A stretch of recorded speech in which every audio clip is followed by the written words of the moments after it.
Assalamualaikum warahmatullahi wabarakatuh. Waalaikumsalam warahmatullahi wabarakatuh. Alhamdulillahi rabbil alamin. Wassalatu wassalamu ala asyrafil anbiya'i wal mursalin wa ala alihi wa sahbihi ajma'in.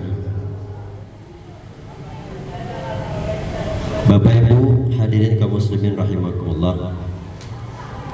Puji syukur atas kehadiran Allah Subhanahu wa taala pada hari ini, hari Jumat 1 Agustus 2025. Alhamdulillah sudah sekian lama kita tidak mengadakan pengajian.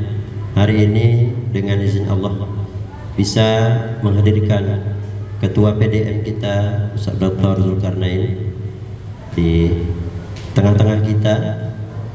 Yang saya hormati Ustaz dan Bapak Kepala Sekolah juga hadir bersama kita, alhamdulillah. Nanti insya Allah kawan-kawan kita juga akan menyusul yang masih mengajar ekskul hari ini. Alhamdulillah, salawat dan salam kita mohonkan kepada Allah agar senantiasa tercurahkan kehadiran baginda Rasulullah Muhammad SAW beserta keluarga, sahabat dan pengikutnya sekalian. Bapak Ibu, para dewan guru Tendik SMP Muhammadiyah Langsa, semoga acara hari ini supaya diberkahi oleh Allah Subhanahu wa taala. Marilah sama-sama kita mengucapkan basmalah. Bismillahirrahmanirrahim. Kepada Ustadz Dr. Zulkarnain, waktu dan tempat kami persilakan untuk mengisi tausiah pada hari ini.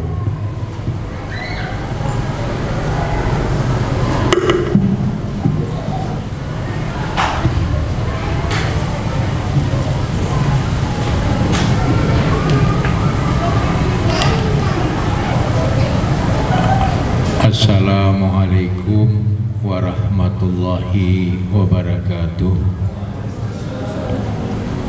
Alhamdulillah allazi hadana lihaza wa ma kunna linahtadiya laula an hadanallah.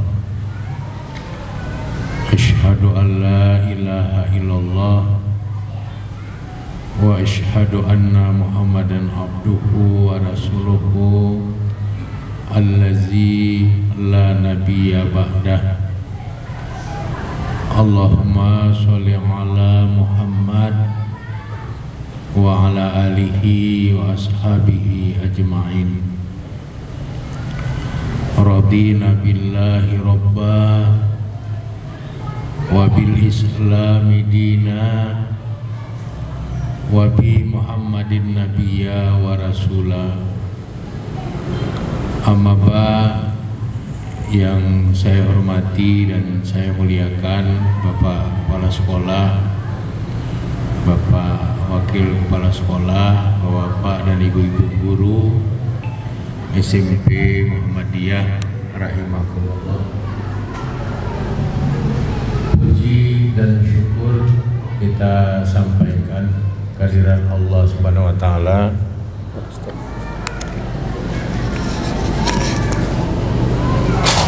yang telah memberikan banyak nikmat kepada kita. Mudah-mudahan nikmat Allah itu menjadikan kita sebagai hambanya yang bersyukur, dan rasa syukur kita itu kita wujudkan dengan memperbanyak tahmid, memuji kepada Allah, dan juga mewujudkannya dalam bentuk hadirnya kita sebagai hamba-hambanya yang soleh dan solihah, hadir sebagai hambanya yang bertakwa, dan dengan ketakwaan itulah insya Allah kita akan mendapatkan ridho Allah, sehingga selamatlah kita dalam kehidupan di alam dunia ini, dan juga akan selamat di dalam kehidupan alam akhirat kelak. Selanjutnya salawat beriring salam tidak henti-hentinya kita mohonkan kepada Allah Subhanahu wa taala agar tercurahkan kepada Rasulnya Nabi Muhammad sallallahu alaihi wasallam beserta keluarga, para sahabat dan semua pengikut beliau yang setia hingga tegaknya hari berbangkit kelak. Demikian juga untuk seluruh para tabi'in, tabi'in atau tabi'in, ulama-ulama muktabar dari kalangan mutaqaddimin dan juga ulama-ulama muktabar dari kalangan mutaakhirin illa yaumiddin. Pada kesempatan pengajian singkat kita pada pagi hari ini, saya akan menyampaikan materi yang berkaitan dengan memperbanyak ibadah sholat sunat. Sebagaimana yang sudah kita ketahui bahwa ibadah sholat itu ada yang hukumnya wajib, ada yang hukumnya sunat. Sholat yang hukumnya wajib itu yang 5 waktu, yang tentunya hal itu merupakan kewajiban yang secara istiqomah kita akan terus menegakkannya karena sifatnya yang wajib. Artinya kita berdosa di saat kita tidak menegakkan sholat maktubah yang 5 waktu. Di samping sholat maktubah yang 5 waktu, di dalam ajaran Islam banyak sekali ibadah-ibadah yang sifatnya sunat atau tatawwu. Demikian juga halnya di dalam ibadah sholat. Ada sholat sunat tatawwu, ada sholat yang hukumnya itu adalah sunat. Artinya kalau kita kerjakan kita berpahala, kita tidak mengerjakannya kita tidak mendapatkan pahala. Dan banyak hal yang menarik dari kita memperbanyak ibadah sholat sunat ini. Hal-hal yang menarik dari kita memperbanyak ibadah sholat sunat itu diungkapkan oleh Rasulullah SAW di dalam banyak hadis. Di antaranya misalnya kalau kita membaca kitab Sahih Muslim pada nomor hadis 488 ada hadis yang bersumber dari seorang sahabat Nabi yang bernama Sauban. Dalam hadis itu diceritakan bahwa pada suatu hari seorang tabi'in besar yang bernama Ma'dan bin Abi Tolhah al-Yamani itu datang untuk menemui sahabat Nabi yang bernama Sauban. Adapun maksud dari Ma'dan bin Abi Tolhah al-Yamani, seorang tabi'in besar ini bertemu dengan sahabat yang bernama Sauban untuk menanyakan satu persoalan. Apa pertanyaan yang dia ajukan? Pertanyaannya itu sederhana. Jadi Ma'dan bertanya kepada sahabat Sauban, apa yang membuat dia dengan mudah bisa masuk surga? Itu pertanyaannya. Apa yang bisa membuat dia dengan mudah masuk ke dalam surga? Itu pertanyaan seorang tabi'in besar Ma'dan bin Abi Tolhah al-Yamani kepada sahabat Nabi yang namanya Sauban. 3 kali pertanyaan itu diajukan, Sauban tidak menjawab. Baru saat ditanya yang keempat kali, Sauban menjawab. Sauban mengatakan bahwa apa yang ditanyakan oleh Ma'dan bin Abi Tolhah al-Yamani itu sudah pernah dia tanyakan kepada Nabi. Jadi Nabi ditanya oleh Sauban, amalan apa yang dengan mudah membuat dia bisa masuk surga? Maka pada waktu itu Nabi menjawab, alaika bikasrati sujudi lillah. Atasmu hendaknya memperbanyak sujud kepada Allah. La tasjudu lillahi sajdatan illa rafa'akallahu biha darajatan wa hatta anka biha khati'ah. Jadi waktu Sauban tanya kepada Nabi, amalan apa yang dengan mudah membuat dia bisa masuk surga? Nabi menjawab, yaitu amalan memperbanyak sujud kepada Allah.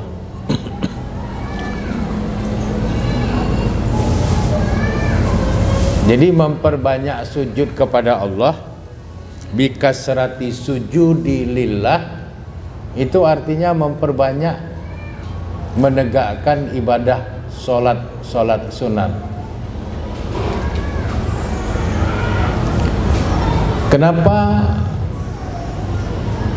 ibadah solat sunat itu memudahkan seseorang untuk masuk ke dalam surga? Oleh Nabi dijelaskan, la tasjudu lillahi sajdatan, tidaklah engkau sujud kepada Allah dengan 1 kali sujud saja, illa kecuali rafa'akallahu biha darajatan, Allah akan angkat derajatmu itu dengannya sujudmu tadi itu menjadi lebih tinggi dari derajat sebelumnya. Jadi setiap kali kita sujud, derajat kita di sisi Allah itu diangkat. Jadi kalau kita sholat sunat witir 1 rakaat, itu ada 2 kali sujud. Berarti 2 kali Allah angkat derajat kita. Kita sholat sunat 2 rakaat, berarti ada 4 kali sujud. 4 kali Allah angkat derajat kita. Kita sholat sunat misalnya 4 rakaat, 8 kali kita sujud, 8 kali Allah angkat derajat kita. Oleh karenanya, waktu ditanya oleh Sauban, amalan apa yang mempermudah dia masuk surga, Nabi bilang, alaika bikasrati sujud, atasmu hendaknya memperbanyak sujud. Banyak-banyaklah kamu menegakkan sholat sunat. Itu jalan yang paling mudah, tidak butuh biaya untuk cepat masuk ke dalam surga. Karena 1 kali sujud itu diangkat derajat kita. Kalau kita berulang-ulang kali sujud, maka derajat kita terus semakin tinggi di sisi Allah. Itulah yang kemudian rasa cinta Allah kepada kita hadir, lalu mendatangkan ridha Allah. Dan kalau Allah sudah ridha kepada kita, surga itu miliknya Allah, maka kita akan dipersilahkan untuk dengan mudah masuk ke dalam surga. Dan bukan hanya itu, Solat sunat yang kita kerjakan, wa hatta anka biha khoti'ah. Solat sunat yang engkau kerjakan itu bisa menghapus dosa-dosa yang sudah engkau lakukan. Jadi setiap kali kita sujud, bukan hanya derajat kita yang ditinggikan di sisi Allah, bukan saja kita semakin mulia di sisi Allah, tapi setiap kali kita sujud, dosa-dosa kita itu terampuni tanpa kita minta ampun. Jadi di saat kita sujud di dalam sholat kita, tanpa kita minta ampun, dosa kita diampuni oleh Allah.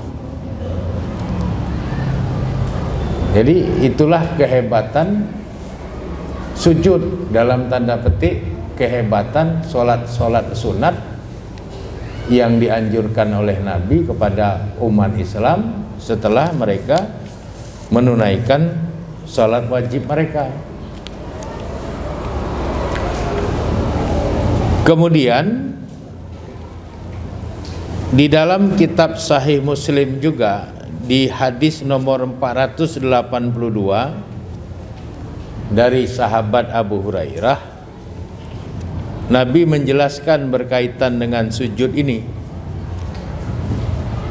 di mana di dalam hadis ini Nabi bersabda, aqrabu ma yakunul abdu min rabbih wa huwa sajidun faqasiru du'a. Aqrabu itu sedekat-dekatnya, isim tafdil, superlatif, sedekat-dekatnya, mayakunu, suatu keadaan, suatu posisi, al-abdu, seorang hamba, mir rabbihi, dengan Robnya, dengan yang maha memelihara dirinya, wa huwa sajidun, di saat dia berada dalam posisi sujud. Faqsirud doa, maka oleh karenanya mintalah oleh kamu permintaan, perbanyaklah doa di saat kamu sujud kepada Allah, karena itu adalah merupakan suasana di mana seorang hamba paling dekat dengan Robnya. Jadi kalau kita mau doa-doa kita itu menjadi dikabulkan oleh Allah, maka banyak-banyaklah sholat sunat, dan mintalah di saat kita sujud di dalam sholat kita. Karena kalau kita sholatnya sholat wajib berjamaah, kita ada kewajiban mengikuti imam. Jadi kita tidak begitu leluasa untuk memperbanyak doa kita di dalam sujud. Jangan sampai imam sudah bangkit kita masih sujud. Karena peraturan imam dan makmum itu peraturan yang mengikat secara hukum. Nabi mengatakan ju'ilal imamu liyu'tama bih fa iza kabaro fakabiru fa iza qara'a fa ansitu fa iza raka'a farka'u fa iza i'tidala fa'tadilu fa iza sajada fasjudu fa iza rafa'a ra'sahu farfa'u, dan seterusnya. Jadi imam itu dijadikan untuk diikut. Kalau imam takbir, kamu harus takbir. Kalau imam membaca bacaan, kamu suruh diam. Kalau imam ruku, kamu ruku. Kalau imam itidal, kamu itidal. Kalau imam sujud, kamu sujud. Kalau imam mengangkat kepalanya dari sujud, angkat kepalamu dari sujud. Jadi kita nggak leluasa. Kalau kita sholat berjamaah, kita ikut kepada imam. Gerakan kita tidak boleh mendahului gerakan imam, dan apa yang imam lakukan kita harus melakukan. Sehingga keleluasaan kita berdoa dalam sujud itu di waktu kita sholat sunat sendirian. Mau sujud setengah hari di situ ya nggak apa-apa. Mau doa yang banyak dalam sujud kita itu ya silahkan. Cuman ada catatannya. Kalau doanya itu kita ucapkan dalam bentuk bahasa Indonesia, bahasa ibu, tidak boleh diucapkan dengan kata-kata, cukup di dalam hati. Karena Nabi mengatakan tidak boleh ada bahasa manusia di dalam sholat mereka. Jadi saat terdekat seorang hamba dengan Robnya di waktu dia sujud, maka banyaklah berdoa, kata Nabi, di waktu kita sujud. Dan peluang itu hanya ada di saat kita menegakkan sholat sunat kita, di mana kita tidak terikat dengan kewajiban mengikuti imam. Imam Abdurrahman As-Sa'di, salah seorang mufassir besar dari mazhab Syafi'i, beliau menjelaskan bahwa kedekatan seorang hamba dengan Robnya itu ada dua bentuk. Yang pertama bersifat bersifat umum. Artinya Allah dekat kepada semua makhluk ciptaannya. Yang itu disebutkan di dalam surat Qaf, surat ke-50 ayat 16. Wa nahnu aqrabu ilaihi min hablil warid. Dan kami lebih dekat kepadanya dari urat lehernya sendiri. Jadi Allah begitu dekat dengan semua makhluk ciptaannya. Kemudian secara khusus atau al-khas, kata Imam Abdurrahman As-Sa'di, kedekatan hamba dengan Robnya itu di waktu dia sholat, di saat dia sujud di dalam sholatnya. Jadi kedekatan khusus itu hanya ada kepada orang Islam. Orang Islamnya pun orang Islam yang menegakkan sholat. Bagi orang Islam yang tidak menegakkan sholat, dia tidak punya kedekatan khusus dengan Allah. Karena kedekatan khusus itu hanya ada di dalam sujud di waktu sholat. Jadi alangkah ruginya orang Islam itu yang jarang sholat. Karena kalau jarang sholat ya jarang sujud. Jarang sujud artinya dia tidak dekat dengan Robnya. Karena kedekatan antara hamba dengan Robnya itu hanya ada di saat hamba-hambanya itu sujud dikala mereka menegakkan sholat. Jadi beruntunglah kita orang-orang Islam yang beriman, yang secara istiqomah, yang secara konsisten terus menegakkan sholat. Tidak hanya sholat wajib kita, tapi juga sholat sunat itu kita tegakkan. Kita mulai pendisiplinan dan konsistensi itu dengan kita melatih diri menegakkan sholat sunat rawatib. Jadi sholat sunat rawatib itu adalah sholat sunat yang mengiringi sholat wajib, yang secara hukum fikih posisinya itu lebih kuat dari sunat biasa. Jadi sunat rawatib itu muakkadah, sangat dianjurkan.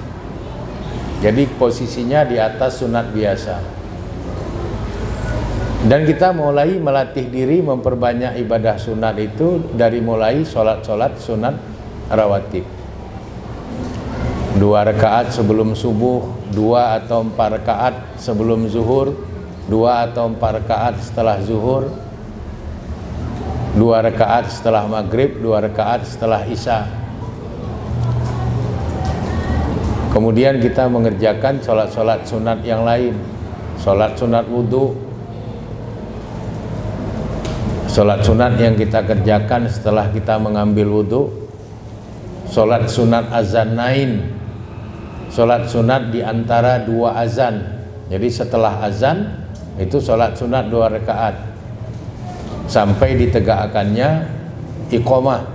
Makanya dikatakan sholat sunat azanain, sholat sunat di antara 2 azan. Kemudian setelah matahari terbit itu ada sholat sunat syuruk yang pahalanya sama seperti orang menunaikan ibadah haji plus umrah. Matahari sepenggalan itu ada sholat sunat duha minimal 2 rakaat, maksimal 12 rakaat.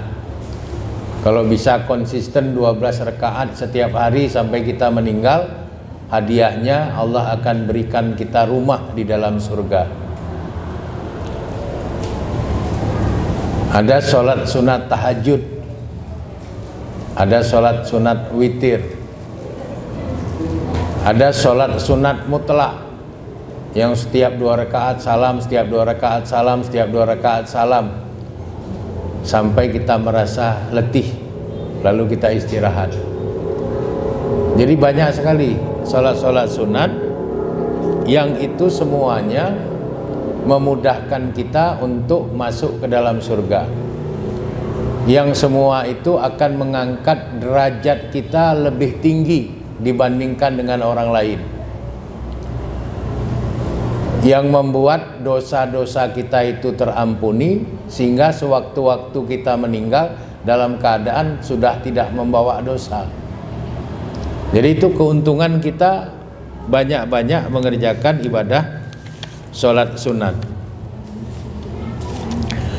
Kemudian Bapak dan Ibu-ibu guru yang dirahmati oleh Allah Subhanahu wa taala, di dalam hadis riwayat Imam Bukhari nomor hadis 6502, dalam hadis ini Nabi menjelaskan, wa ma nazala abdi yataqarrabu ilayya bin nawafil, ya, dan tidaklah hambaku mendekatkan diri kepadaku bin nawafil dengan ibadah-ibadah sunat, di mana menurut Abdullah bin Abbas yang dimaksud dengan bin nawafil, ibadah-ibadah sunat di sini itu difokuskan kepada sholat-sholat sunat. Jadi hadis ini hadis qudsi. Nabi mengatakan bahwa Allah berfirman, tidaklah seorang hambaku mendekatkan diri kepadaku dengan ibadah-ibadah sunat, maksudnya dengan memperbanyak sholat-sholat sunat, hatta uhibbahu, sampai akhirnya aku mencintai dia. Jadi kalau mau mendapatkan cinta Allah, perbanyak menegakkan ibadah-ibadah sunat, wabil khusus sholat-sholat sunat.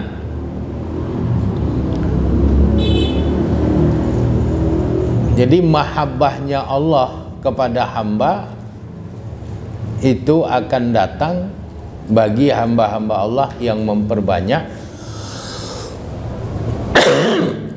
ibadah sunat, khususnya sholat sunat. Apa manfaatnya seorang hamba itu dicintai Allah? Manfaatnya kata Allah, faiza ahbabtuhum, maka apabila aku telah mencintai dia, mencintai hambaku itu, kuntu sam'uhu allazi yasma'u bihi, aku akan memberikan taufik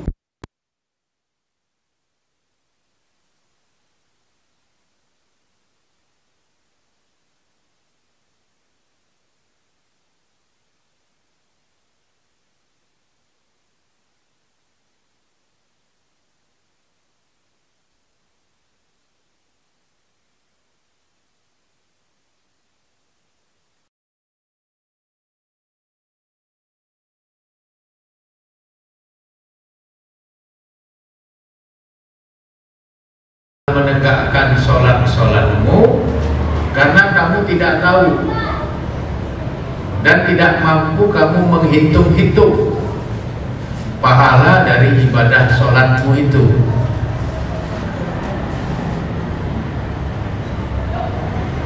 Kemudian Nabi menegaskan, wa'lamu, ketahuilah oleh kamu sekalian, anna khairu a'malikum as-sholat, bahwasanya amal-amal terbaikmu itu adalah sholat. Jadi amal yang paling baik kata Nabi itu adalah sholat.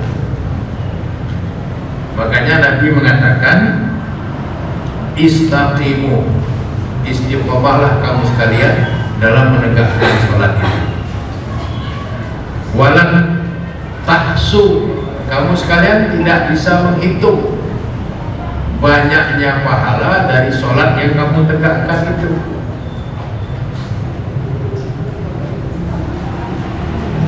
Jadi alasan kita kesana kemari mau cari pahala. Nabi bilang yang paling banyak pahalanya itu menegakkan sholat.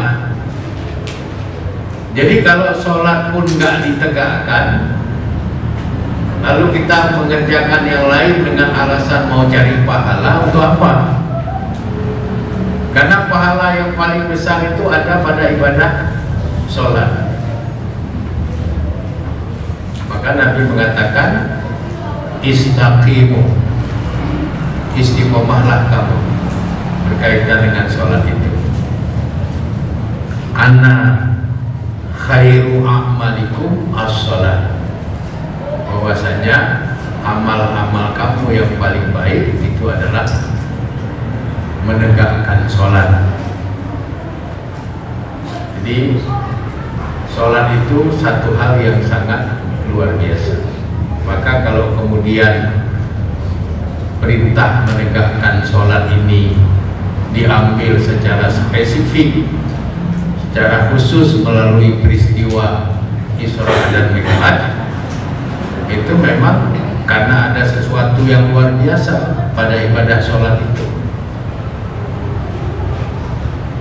Jadi di samping kita harus istiqomah menegakkan sholat-sholat wajib kita, hendaknya kita juga istiqomah dalam menegakkan ibadah sholat-sholat sunat kita. Semakin banyak kita menegakkan sholat sunat, semakin banyak pahala yang kita dapatkan, semakin tinggi derajat kita di sisi Allah, semakin kita berpeluang untuk menjadi mulia.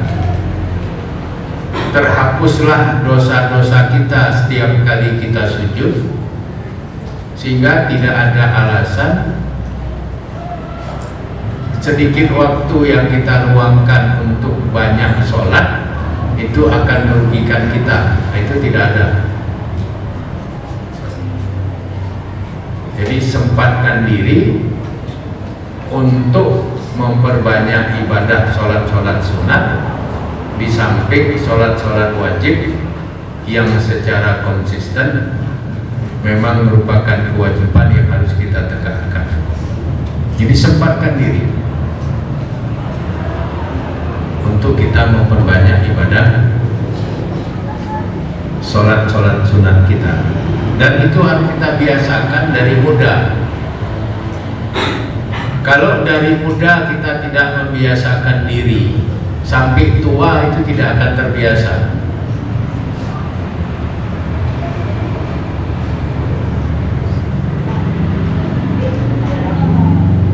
Kenapa?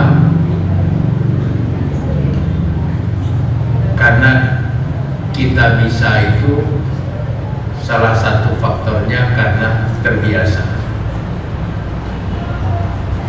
Dan banyak orang yang menyesal di hari tuanya karena di masa kanak-kanaknya dan di masa remajanya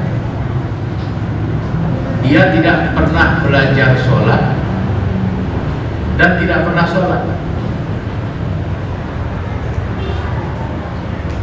di penghujung masa tuanya dia baru dihantui oleh rasa takut. Mau belajar dia merasa kesulitan, sehingga akhirnya dia enggan belajar. Lalu dia meninggal dunia dalam posisi yang memang tidak pernah menegakkan sholat, karena memang dari kecil tidak pernah dia diajarkan sholat dan tidak pernah mau belajar sholat. Dan tidak sedikit realitas seperti itu masih ada.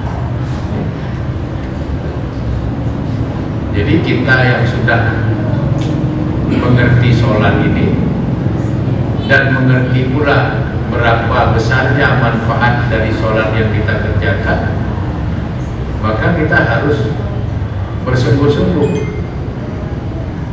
Jangan kemudian kita melalaikan diri, menyibukkan diri dengan kesibukan-kesibukan yang tidak menentu, kemudian akhirnya ibadah sholat yang seharusnya kita tegakkan pada diri kita itu tidak kita tegakkan. Karena sholat itu juga sekaligus membentuk karakter dan membantu membeningkan jalan berpikir serta menenteramkan batin. Jadi semakin kita banyak sholat, itu semakin jernihlah cara kita berpikir, semakin tentramlah batin kita. Tapi semakin kita tidak semangat dengan ibadah sholat, itu nanti akan semakin keruh jalan berpikir kita, semakin tidak tentram batin kita dalam menjalani kehidupan. Yang lebih tragis, dalam kondisi yang seperti itu ajal pun sampai. Dan banyak hamba-hamba Allah terjebak dalam kondisi yang seperti itu. Kemudian yang terakhir, saya ingin menyampaikan sebuah hadis yang diriwayatkan oleh Imam Muslim dalam kitab Sahih Muslim nomor hadis 489 dari sahabat Rabi'ah bin Ka'ab al-Aslami. Rabi'ah bin Ka'ab al-Aslami ini seorang sahabat dekat Nabi. Kemanapun Nabi pergi, asal meninggalkan kota Madinah, baik untuk waktu yang lama atau untuk waktu yang sebentar, pasti Rabi'ah bin Ka'ab al-Aslami ini diajak oleh Nabi. Tidak pernah Nabi meninggalkan Madinah tanpa mengikut sertakan sahabat Rabi'ah bin Ka'ab al-Aslami. Kenapa? Karena beliau ini punya tugas khusus. Tugas khususnya itu pengadaan air. Jadi kalau Nabi pergi meninggalkan Madinah, itu bahagian yang menyediakan air adalah Rabi'ah bin Ka'ab al-Aslami, baik untuk keperluan bersuci maupun keperluan wudu dan sebagainya. Asal butuh air, Nabi nggak percaya sama yang lain kecuali kepada Rabi'ah bin Ka'ab al-Aslami. Kenapa? Karena air itu kan vital. Kalau diambilkan oleh orang yang tidak bisa dipercaya, bisa jadi dimasukkan racun ke dalam air itu, atau dimasukkan sesuatu yang bisa membahayakan Nabi. Maka Nabi punya orang khusus kepercayaan untuk mendatangkan air setiap kali Nabi berpergian. yaitu sahabat yang namanya Rabi'ah bin Ka'ab al-Aslami. Jadi pada suatu malam setelah Rabi'ah bin Ka'ab al-Aslami mengambilkan air untuk Nabi menegakkan sholat witir, Nabi nggak pernah meninggalkan sholat witir karena sholat witir itu wajib untuk Nabi, sunnah muakkadah bagi umatnya. Di malam itu Nabi mau sholat witir di tengah malam. Lalu Rabi'ah bin Ka'ab al-Aslami mengambilkan air untuk wudhu Nabi. Setelah selesai Nabi wudhu, Nabi memanggil kembali Rabi'ah bin Ka'ab al-Aslami. Lalu Nabi tanya, sudah berapa lama kamu bersama saya? Rabi'ah bin Ka'ab al-Aslami menjawab, sudah cukup lama ya Rasulullah. Kalau begitu, kata Nabi, khusus malam ini mintalah sesuatu kepadaku. Apa yang kamu mau minta kepadaku, mintalah malam ini, kata Nabi kepada Rabi'ah bin Ka'ab al-Aslami. Maka kemudian Rabi'ah bin Ka'ab al-Aslami bilang,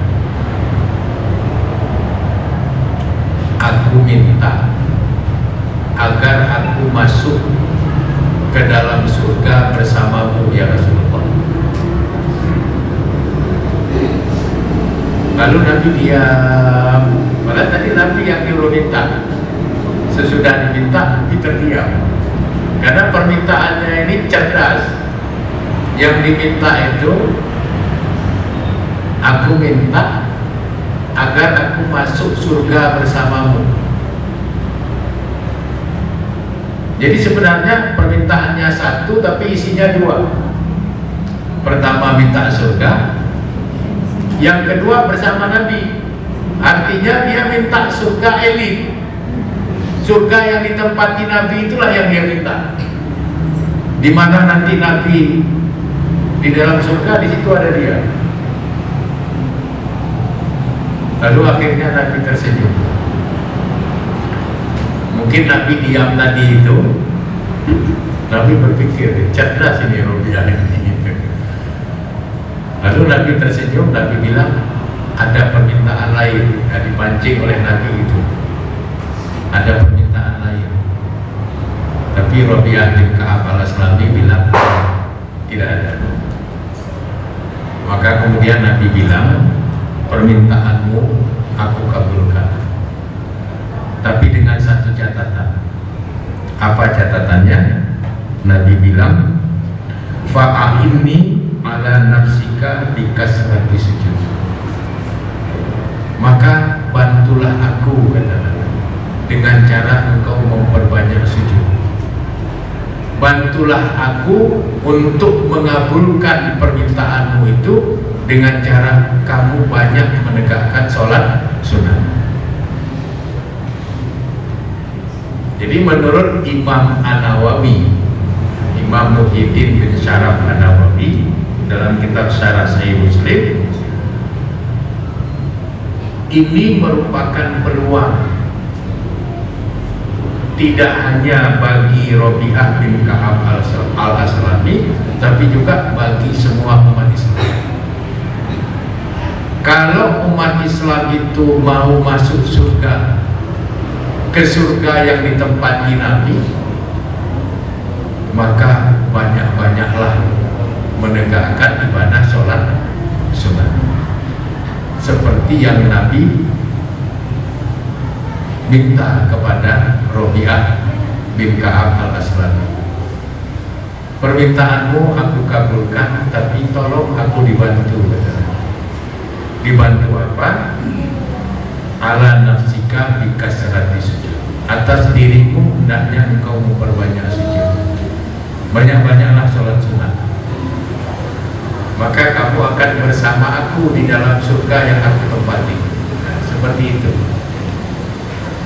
Sehingga bapak dan ibu yang saya muliakan, yang dirahmati oleh Allah Subhanahu wa taala, semangat kita pun itu menjadi lebih kuat. Oh, ternyata ibadah-ibadah sholat sunat kita itu akan membawa kita kepada kemaslahatan besar. Sholat-sholat sunat kita itu akan memudahkan kita ke surga. Sholat-sholat sunat kita itu membuat derajat kita diangkat oleh Allah. Kalau Allah sudah angkat derajat kita, maka kita tidak hanya mulia di sisi Allah, orang pun akan memuliakan kita. Makhluk-makhluk ciptaan Allah yang lain pun akan memuliakan kita, karena Allah sudah memuliakan kita. Kemudian ibadah-ibadah sholat sunat kita itu menghapus dosa-dosa kita, sehingga semakin banyak kita menegakkan sholat sunat, berarti kita semakin tidak punya beban yang berkaitan dengan dosa. Sewaktu-waktu ajal kita tiba, kita pulang dalam keadaan tidak membawa dosa. Kemudian ibadah-ibadah sholat sunat itu bisa membawa hadirnya rasa cinta Allah kepada kita.